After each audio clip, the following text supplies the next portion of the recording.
one of our favorites, Matt Verderame, on the Chiefs and the NFL for SI Now. Matt, it's great of you to join us on such short notice, too. We really appreciate it.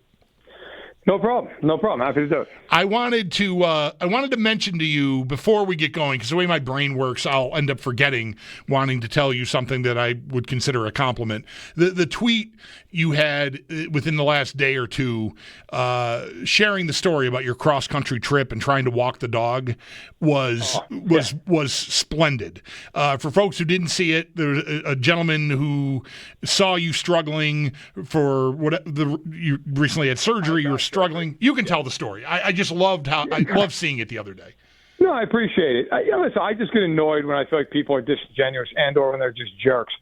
And I live out in Chicago, outside of Chicago, and but I'm from New York. I grew up in the Catskill Mountains, which is where I am right now. And I went to school 3 hours from Oswego, or from Buffalo and Oswego. And so I was driving back, and I had back surgery like a month ago. And so I was concerned on the ride back, 14 hours, got the dog in the car. He's pretty big, and he pulls on the leash. And so I was told by my doctor, like, look, don't let him out. Like, you can't, if he pulls, you're going to re-herniate your disc, and you're going to need a surgery. So, I was like trying to basically figure out a very convoluted way to get him out the door. My 7-year-old daughter's trying to help me. And, this gentleman could see, I guess, from where he was pumping gas, that it was a struggle. Came over, doesn't speak a lick of English. We communicate to each other through his translator on his phone. And he let my dog out, put the dog back in the car, shut the door, didn't ask for a dime, got nothing out of it other than just hey, I can see you need a little bit of help. And, I was responding to a tweet from somebody who's a politician in Illinois who just – if you don't speak English, you don't play. It's like, hey, look, I don't give a damn. There were a lot of people at that truck stop who spoke English, who saw the same thing that guy saw and didn't move an inch, which, by the way, fine. Sure, right. To me, if you're a good person, you're a good person. And it really bothers me when people try to paint it any other way than that. Yeah, I just really appreciated seeing that story. The other thing I wanted to squeeze in is more related to football. You've made me make what I think is an important change in how I handle myself on the show, because 13 seconds, this is the end of me saying it, 13 seconds is from now on going to be referred to by me anyway as the game that shall go nameless, because scrolling through, I don't remember what you were responding to or quote tweeting about, but whatever it was, incredible game or finish you can't believe whatever, there's 13 seconds there, and it took the air out of me when I saw it. And I thought, every time I do that on a nice summer day, I'm doing that to somebody riding around in their car or running on their treadmill or whatever they're doing while they're listening to us. And I don't want to do that to people. I want to stop that. I get it. Yeah, I had a buddy who also writes, and he was asking people to what's a game that is a defining moment for Mahomes? And I was like, well, I mean, look, I'll say this actually in a positive way for the Bills. I know that game is a horror movie for Bills fans. I get it. That game to me is the greatest game I've ever seen in terms of quarterback play in my life. Mm-hmm. I don't know. Allen couldn't have played any better that night. And I think the only reason that the Chiefs were able to win is I don't think Mahomes could have either. That game is the game that made me look at Josh Allen differently. Not that I didn't think he was excellent at that point. I mean, obviously he had a couple of great years, but there's no other quarterback in football, having watched every snap of Mahomes' career, even as great as Lamar is or Burrow, I always feel like if Mahomes plays his best, they're just going to win. They're going to win the game. I don't really care what the other guy does. They're not going to win. They're not going to overcome it. Mm-hmm. Allen is the only guy in the league that when they play Buffalo, I feel like even if Mahomes plays his absolute best, if Allen plays his best, it's still an open question who's going to win the game. And I don't think there's any other quarterback that I feel that way about. I think it's fair to say they would probably agree with me. Allen's been phenomenal. I think that game, even though they lost, was a pretty big example as to why.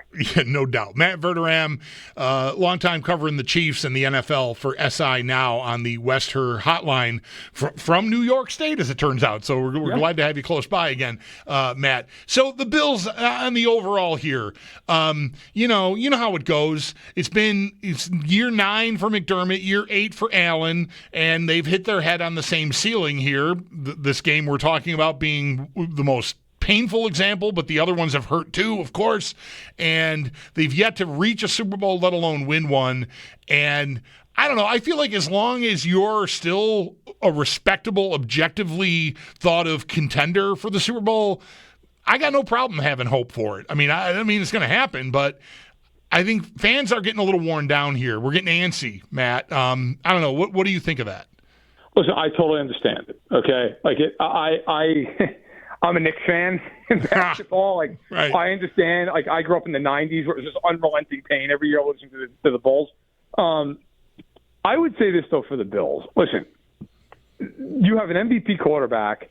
I understand with McDermott. I get the criticism, and it's warranted at times. At the same point, he's a good coach. He's a coach that if they fired him, he would have no problem getting another job instantly. This is a team that has a really good offensive line. There's a really good running back. The wide receivers aren't overwhelming, but there's depth to the group, and Shakir's a really nice player in the slot. Defensively, you've got two really good corners in Johnson and Benford. Of course, we'll see what happens here with Harrison. The front seven, look, you're hoping a little bit that Rousseau takes that jump from really solid good player to Pro Bowl player. But all that's to say, when I look at the AFC, I still think it's about three teams. It's about Kansas City, it's about Buffalo, and it's about Baltimore. And quite frankly, I look at the Ravens and say, for all their talent, call me when they win a game that matters, because they can never do it. Buffalo has proven repeatedly they can do it. They can win big games in the playoffs. They haven't been able to beat the Chiefs, but they've been able to get there over and over. And I actually wrote a column earlier this year. I give them a lot of credit. They went out and the Bills re-signed all those good young players. They signed Rousseau. They brought back Bernard. They gave Benford a deal. Shakir got a deal. Cook eventually, I think, will get one. But, I think a lot of teams have just panicked and said, well, we can't get over the hump, so we're going to rip all this shreds. We're going to try something else. I give them credit that they didn't do it. Look, they have been a whisker away. It's not like when they play the Chiefs, they're losing by 30 points. They're losing these games by Kincaid not catching a pass, by less than 20 seconds of the game. I just feel like at some point the Bills are going to get through, whether it's them beating the Chiefs or the Chiefs just having a down year. They will get through at some point. They've shown that they're right there, and eventually they're going to bang the door down. Yeah, that's entirely where I'm standing. Recognizing, I think 13 seconds is there. I did it again. Oh, Matt, it's painful. Right, I just had a new mantra and I just blew it just now. I'm terrible at my job. Anyways, so that's the smoking gun on McDermott, and there's a sure. part of the fan base that is still not gotten over it, and I respect that and totally understand it. Last year though, even the Chiefs, the Chiefs did not have a big offensive year at all. And they kind of did whatever they wanted in the AFC title game against the Bills. And it looked like they caught them unaware with the way they started with the quick-hitting passing game and all that stuff. And, that's another notch against, McDermott being able to get there, I think. It is. I will say this, though. I'm going to give – and I think all that's fair. The one thing I will say, to be fair to Sean McDermott the other way, I remember watching that game, and when Benford got hurt and they had to bring in Kyrie Irving, I remember turning to someone I was watching the game with and saying, this game's over. They're going to throw at him relentlessly. And if you go back and watch that game, and I'm sure people in Buffalo aren't going to and don't need to, they were throwing at Elam every time he was in one-on-one coverage. They would just look at it and be like, all right, that's great, 10 yards. There's nothing he's doing about it. And, I think a lot of times offense is about the high-end guys that you have, right? Who's your quarterback? Who's your number one weapon? Who's your big left tackle? Defense is so often about who is the weakest link on your defense. Who is the guy or two or three that I can just go after and pick on and force you to have to play around that guy? I will always wonder that if Benford doesn't get hurt in that game, do the Bills win it? Because I just think Benford is too good. He wouldn't have gotten picked on like that. Now, maybe they don't. Maybe they would have lost. But I think it's a different game. I will say, and to the Bills' credit, they played a lot more man in that game than they typically have against the Chiefs. I think if you're McDermott, the one thing that you've got to figure out, and it's not easy, and maybe this is also a Brandon Beane question, they have got to get a better pass rush on Mahomes in these games. They're just not going to beat him. That's the one thing I've criticized the Bills for over the years, and I'll stick by it. If they're going to beat the Chiefs, forget in October. I don't care if they beat them in October. They're I don't think we do either anymore. Nobody cares. No, those games, it's weird. It's actually funny because I've gotten to know quite a few people in Buffalo covering the Bills, of course, and I think we all agree. Those games in October and November, while they're massive nationally, we all sit there like it's basically a preseason game. It's fine. But if you're going to win, Ed Oliver's got to play big in those games. Greg Rousseau's got to play big in those games. They need a pass rush, and that has been something that has been missing in every single one of their playoff games against Kansas City. Yeah, I don't know who said it here this time, during this season leading up to the Chief game, this past regular season, Matt, but someone I know it's been referenced on Twitter said, I can't wait for the Bills to beat the Chiefs again and feel nothing. So that's where a lot of us are at. I mean, I still try to invest in the week to week, but January. So you really think I've been wondering if there's another team out there? Like, are the Bengals going to get back to what they were a couple of years ago? Is there a team in the Chiefs division there, like the Chargers or the Broncos? Are they coming? Is anybody hearing footsteps? I don't think it exists in the AFC East. I don't know. I'm a little skeptical about the Texans. Is there anybody other than those three that you could make a case for taking a step and becoming a threat? Yeah, I think the Texans have regressed. I mean, that offensive line somehow is worse. I mean, I covered that Houston-Kansas City game for Sports Illustrated. I was assigned that divisional round game. The Chiefs had 8 sacks, and they could have 15. It was it was unbelievable how much they hit Stroud in that game. I don't believe in them. The Broncos, I think, are phenomenal defensively. They might be the best defense in football if Greenlaw and Hufanga stay healthy. The problem is, and we saw it in Buffalo in the Wildcard game, I don't know that they can score a point. I think in the regular season it's one thing, because teams like Buffalo and Baltimore, Kansas City, they're not going to give you their A-plus game script. They're just not. They're not going to show exactly what they would do. In a playoff game, those teams are going to annihilate Denver's offense. They just can't function. The Chargers I look at and say, if you can cover Ladd McConkey, then what? Where's the ball going? Mike Williams at age 37 or whatever. Right. The one team, I don't think they can win the Super Bowl. I don't even think they can get to it. Cincinnati's the one team in a one-off playoff game. Mm-hmm. They're kind of like if the NBA, if you just fast-forwarded a series to a Game 7, and you played a team that was like a 42-win team but could score 135 points on any given night. Right. And you're like, well, what if they just shoot 30 from 33s, right? What if they just hit them all? It's Cincinnati, I would never pick them to win 3 straight playoff games. But if you draw them in the 2-7 matchup in the wild card round. Yikes. Yeah, right. Exactly. You have that feeling of we should win, but Burrow might throw 7 touchdowns. So right. Who knows? I do think that the Bills, Ravens, and Chiefs are the only 3 that can get out of the AFC, but I think Cincinnati's that team that those 3 teams don't want to get in the playoffs. Right. That was definitely the case last January when it was coming down to it. Just keep them out. Thank you. Yeah, to me that was so comical. And the Chiefs had nothing to play for, and people were like, "Well, should they be playing to help the Bengals get in?" Why? Right. Who would ever do that? As if the roles were reversed. The Bengals would be going all out to win a game to let Kansas City get in the playoffs. The Bengals have no defense. They're going to probably have to score 30-plus points a game to win. But they're one of those teams you don't want them in a playoff game. Yep. You don't want to have to try to score 35 games. Because, hey, listen, things happen, and all of a sudden you're going on. There's always something with them, it seems, right? They got the receivers all signed. Of course, they've got Burrow signed, but now there's this fight with Hendrickson that's ongoing. And the thing with the Shamar Stewart thing is kind of, I don't know, maybe the player's more to blame there. I don't know, but the whole thing's weird. The whole thing's weird because of their ownership. Right. The whole thing's weird.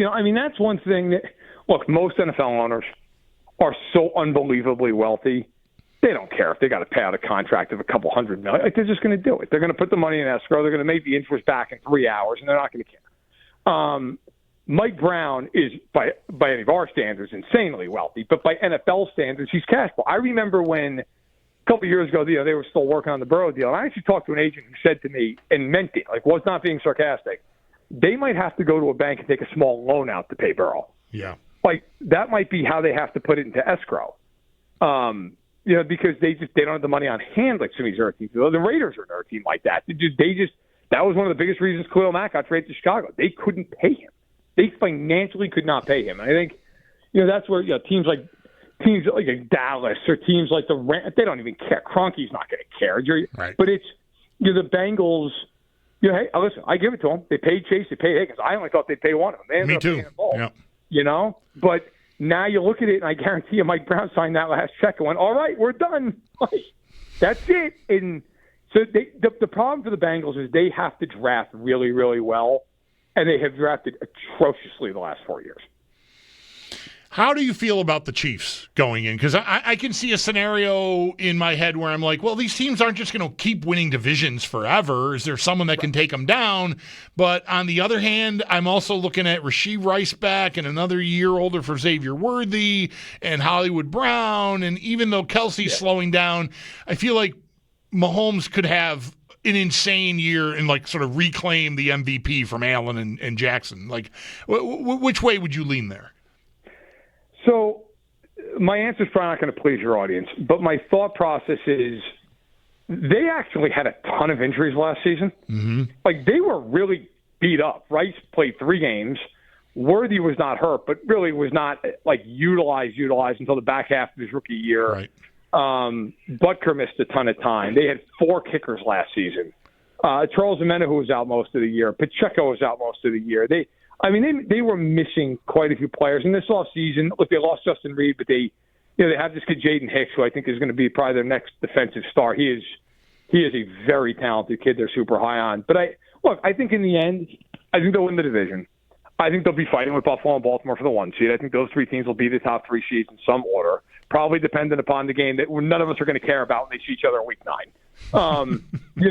So look, I think Mahomes will have a very good year. But the one thing, if you want to watch the Chiefs and kind of look and say, okay, what is a bellwether? I would say the left side of that offensive line is going to tell you, are they a legit, are they the top team in the league, or are they a contender who could win it all because of who they are, but also there's an issue because Tooney is now gone at left guard. That's a meaningful thing. Kingsley Suamataia is slotting in there. He was awful last year at tackle. He was much better at guard when they played him there at the end of the year, but he's still a huge question mark. And then at left tackle, look, it can't be worse than it was a year ago. They were a disaster at left tackle last season. But you bring in Josh Simmons, who is super talented from Ohio State, but is coming off a torn patella. And then you have Jalen Moore, who they gave a 2-year, $30 million deal to, who's played, 12 games in the NFL as a starter. So if the left side of the line's good, I think they're better, even though I think the record will be worse because they won a billion weird games last year. Right. Right. There's a world where they're better and they're 13-4. I think that's probably what they are if the left side's good. If the left side's not good, I still think they win the division, but then it's okay, they're going to the playoffs with some real issues. Yeah. I thought the Simmons thing was a real key thing to watch, and it feels to me from a distance like the early returns are good there, are they not? The early returns are shockingly good in the sense that when they drafted him, there was a thought of, hey, look, this is kind of a red shirt year. Yeah, right. Yeah, he got hurt. So for anyone who's not familiar with it, he tore his patella tendon, non-contact, mid-October. I think it was October 20th or so. And that's a really serious injury, especially for a guy who's 320 pounds. So there was a real thought of okay, look, he's going to come in. He's probably not, he's not going to be there for OTAs, mini camp. Maybe he's doing some individual stuff in camp, and then we'll just kind of work him in as time goes on. Well, he was doing team drills in OTAs and in minicamp, and they have said publicly that their expectation is he's going to be ready to go day 1 of training camp in St. Joe in a couple of weeks. He's been everything they've hoped for to this point. Now, of course, look, we're talking about non-padded practices. Sure. You're playing patty cake with a guy, but he is healthy, and he is to this point been what they'd hoped. So he's a huge key because even if Suamataia is not great at left guard, look, if the guy's between Simmons and Creed Humphrey, it'll be all right. They'll figure it out. Right. But if the left tackle's a problem, and then you'll have guards also from now it's a swinging gate, and Mahomes is looking at his blind side being a real problem. Yeah.